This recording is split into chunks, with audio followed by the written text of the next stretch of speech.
ముందుగా అందరికీ ఉద్యమ వందనాలు. ఇటీవల పార్లమెంట్లో జరిగిన విషయం మనందరికీ తెలిసిందే. పార్లమెంటు సభ్యుడు మరియు కేంద్ర కేంద్ర బీజేపీ హోంమంత్రి అయినటువంటి అమిత్ షా గారు అంబేద్కర్పై, డాక్టర్ బాబాసాహెబ్ అంబేద్కర్పై అనుచిత వ్యాఖ్యలు చేస్తూ అంబేద్కర్ అంబేద్కర్ అంబేద్కర్ అనడం ఫ్యాషన్ అయిపోయింది. అంబేద్కర్ అనే వాళ్ళు భగవంతుని పేరు తలుచుకున్నా కూడా 7 జన్మల వరకు పుణ్యం వస్తుందని చెప్పి మాట్లాడాడు. అట్లా మాట్లాడే ముందు ఒకసారి బీజేపీ నాయకులైనా కూడా మరియు అట్లా మాట్లాడిన కేంద్ర హోంమంత్రి అమిత్ షా గారు ఒక్కసారి క్రాస్ చెక్ చేసుకొని మీరు మాట్లాడిన మాటలు. మన రాజ్యాంగం రాసింది ఏ భగవంతుడు కాదు, మన రాజ్యాంగం రాసింది ఏ దేవుడు కాదు. ఇండియన్ కాన్స్టిట్యూషన్ రాసింది డాక్టర్ బాబాసాహెబ్ అంబేద్కర్.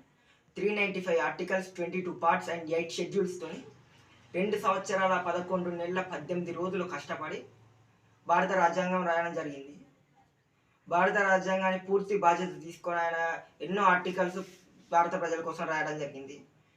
మీరు కానీ మీ నాయకులు కానీ ఒక్క ఆర్టికల్ కూడా పర్ఫెక్ట్గా రాయడం రాదు, రూపొందించడం రాదు, ఒక్క ఆర్టికల్ కూడా సరైనది తీసుకురావడం రాదు. కానీ భారత రాజ్యాంగ నిర్మాత అయినటువంటి డాక్టర్ బాబాసాహెబ్ అంబేద్కర్ను ఈరోజు నిందించే పరిస్థితి వచ్చిందంటే మీకు ఆ అర్హత కాదుగా, ఆయన పేరెత్తే హక్కు కూడా లేదు. ఆ విషయం గుర్తుపెట్టుకోండి. ఇది జరిగి ఇప్పటికీ 4 రోజులు అవుతున్నా కూడా, భారతదేశ వ్యాప్తంగా ఎన్ని నిరసనలు జరుగుతున్నా కూడా నిమ్మకు నీరెత్తినట్టు కేంద్ర హోంమంత్రి కానీ బీజేపీ నాయకులు కానీ ఇంతవరకు దానిపై స్పందించలేదు. కేంద్ర హోంమంత్రి అమిత్ షా గారు ఇంతవరకు అట్లా మాట్లాడడం నాకు పొరపాటు అయిందని కనీసం క్షమాపణ చెప్పే ప్రయత్నం కూడా చేయలేదు.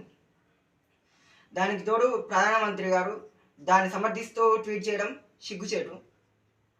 ఒక విషయం గుర్తుపెట్టుకోండి, బీజేపీ నాయకులైనా కానీ అమిత్ షా గారైనా కానీ మీకు కొత్త ఆర్టికల్ తీసుకురావడం రాదు, కానీ అంబేద్కర్ని దూషించే అర్హత కానీ అంబేద్కర్ పేరెత్తే అర్హత కానీ మీకు లేదు.